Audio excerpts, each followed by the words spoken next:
अस्सलाम वालेकुम। ये वीडियो मेरे पूरे पाकिस्तान के बहनों और भाइयों के लिए है। एक बात हर तरफ फैली हुई है कि मरीज़ को हस्पताल न लेके जाएं, कोरोना के मरीज़ को, क्योंकि वहाँ जहर का टीका लगा के मरीज़ को मार देते हैं। मैं कभी भी सख्त अल्फाज इस्तेमाल नहीं करता, लेकिन मेरे प्यारे भाइयों और बहनों, खुदा के लिए इस जहालत से हमें निकलना चाहिए। देखिए, दुनिया में प्रोफेशनल नेग्लिजेंस होती है और लोग चीज़ों में मिलावट करते हैं, लोग अपना काम दफ्तरों में सही नहीं करते, डॉक्टर भी निगलेक्ट कर सकते हैं, इस तरीके से और तरह की नेग्लिजेंस होती है। लेकिन कुछ नेग्लिजेंस ऐसी होती है जैसे जहाज़ के पायलट की नेग्लिजेंस होती है। अगर जहाज़ का पायलट नेग्लिजेंस करेगा तो सबसे पहले वो खुद मरेगा। इस वक्त डॉक्टर, नर्सेज, पैरामेडिक्स की हैसियत जहाज़ों के पायलट की हैसियत है। अगर कोई प्रॉब्लम होगा तो उसमें सबसे पहले वो खुद बेचारे जो हैं उसका विक्टिम होंगे और उसका शिकार होंगे। मैं आपको पूरे यकीन के साथ दिलाता हूं कि इस वक्त कोरोना की इस वॉर के अंदर अगर कोई फ्रंट लाइनर है, मैं ये नहीं कह रहा कि पॉलिसी मेकर पॉलिसी नहीं बना रहे और एडमिनिस्ट्रेशन काम नहीं कर रही, मगर वो सारे के सारे पीछे बैठे हुए हैं। जो सीधा का सीधा यानी जो एक फायर लाइन के अंदर है, जो कोरोना को अपने हाथों के साथ और अपने जिस्म के साथ उसको हैंडल कर रहा है, वो सिर्फ डॉक्टर्स हैं, नर्सेज हैं, पैरामेडिक्स हैं, सपोर्ट स्टाफ है, लेबॉर्ट्री के लोग हैं, वो जो डायरेक्ट हेल्थ वर्कर्स हैं वो है। ऐसी सूरत हाल के अंदर हम अपनी बेवकूफ़ी की वजह से और बग़ैर एहतियात करने की वजह से हमने इस वायरस को पूरे पाकिस्तान में फैलने दिया। फिर ईद के दिनों में पता नहीं हमारे ऊपर क्या पागलपन का दौरा पड़ा कि हमने वो जूतियां नहीं लेने के लिए और चूड़ियां नहीं लेने के लिए और कपड़े लेने के लिए एक पूरा का पूरा एटम बम फोड़ दिया इस वायरस का। उस सारे की वजह से बीमारी इस कदर फैल गई।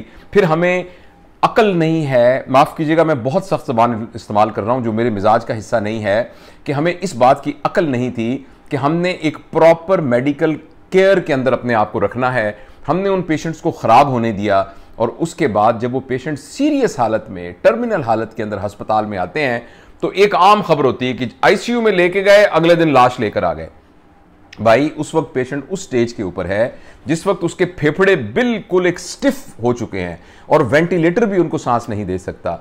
तो ऐसी सूरत के अंदर जो ये आजकल वाकयात हो रहे हैं कि डॉक्टर जहर का टीका लगा रहे हैं, देखिए, अगर आपने डॉक्टरों के साथ, पैरामेडिक्स के साथ, नर्सेज के साथ और तुम्हारे उन तमाम बहन भाइयों के साथ जो अपनी जान की परवाह किए बगैर फ्रंट लाइन के ऊपर इनकी केयर कर रहे हैं, अगर उनके साथ हमने इस तरीके का सलूक किया तो ये इसके बहुत ये अच्छे नतीजे इसके नहीं निकलेंगे, क्योंकि वो बेचारे अपना दिल छोड़ देंगे।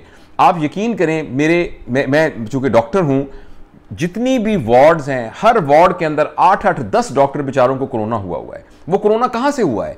अगर वो भी चुप करके घर में बैठ जाते तो उनको कोरोना ना होता। वो चूंकि अपनी जान को सामने रखकर उसकी परवाह किए बगैर फ्रंट लाइन के अंदर हमारे बहनों भाइयों की खिदमत कर रहे हैं और इस खिदमत करने की उनको तनख्वाह मिलती है। ये उनका फर्ज है, ये उनकी जिम्मेदारी है।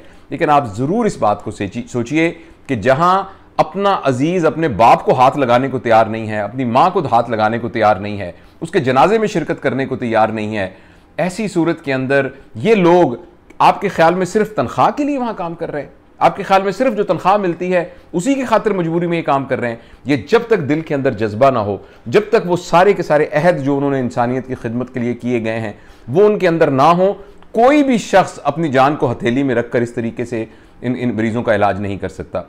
मैं आपसे गुजारिश करता हूं कि इस क्राइसिस के ज़माने में और इस शदीद एमरजेंसी के ज़माने में हमें मेडिकल, पैरामेडिक्स, नर्सेज और सपोर्ट स्टाफ की मदद करनी है।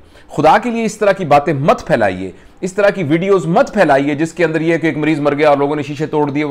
भाई, हम वो सारे लोग हैं जो सारी जिंदगी ये कहते रहते हैं कि जिंदगी मौत अल्लाह के हाथ में है, मौत का वक्त मुकर्रर है।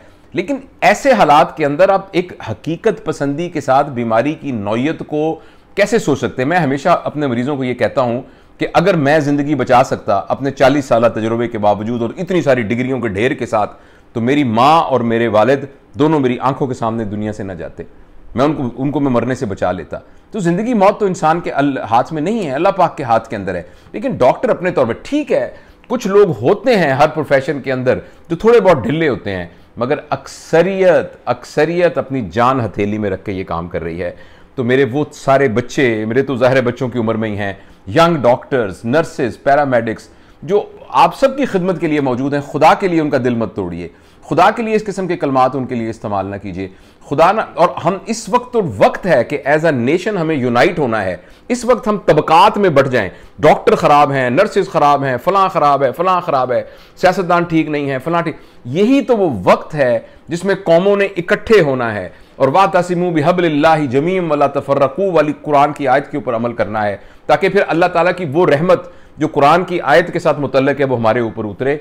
यही तो वक्त है जो वो इकट्ठा होना है। खुदा के लिए इस तरह की गलत बातें मत फैलाइए, और जो SOPs बताई जा रही हैं, और खुदा के लिए मैं आपके सामने हाथ जोड़ता हूँ, मेहरबानी करके घरों में बैठिए, खुदा के लिए टिक जाइए, खुदा के लिए अभी शॉपिंग वगैरह छोड़ दीजिए, खुदा के लिए अभी बाज़ारों में उस तरीके से ना फिरिए, थोड़ी देर के लिए सब्र कर लीजिए, तो इंशाअल्लाह आप देखेंगे कि हम इस बीमारी पर काबू पा लेंगे।